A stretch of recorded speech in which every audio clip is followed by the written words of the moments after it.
এইচপির একটি প্রোডেক্স 400G4 এর একটা পিসি দেখতে পাচ্ছেন। পিসিটির প্রবলেম হচ্ছে দেখেন বারবার অন হচ্ছে আর বারবার অফ হচ্ছে এবং ডিসপ্লে নাই। ওকে, তো এটার কী প্রবলেম সেটা আমরা দেখব।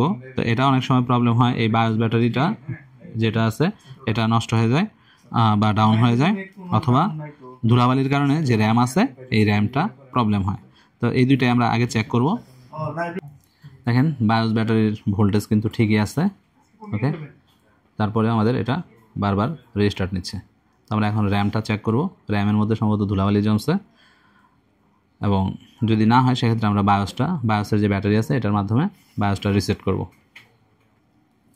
নর্মালি র্যামটা ক্লিন আছে, বাট তারপরে আমরা র্যামটা আবার ক্লিন করে দিচ্ছি রাবার দিয়ে। তো এখন আবার পাওয়ার দিচ্ছি।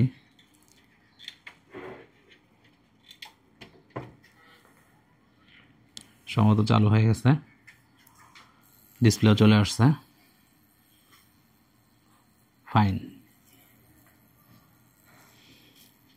তো দেখেন র্যামের মধ্যে যদি ধুলাবালি জমে সেক্ষেত্রে কিন্তু এই ধরনের প্রবলেম হতে পারে, বারবার রিস্টার্ট এই ধরনের প্রবলেমটা হতে পারে।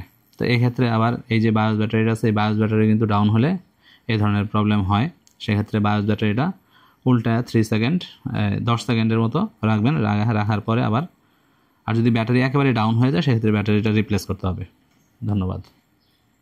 আমাদের মেশিন রেডি।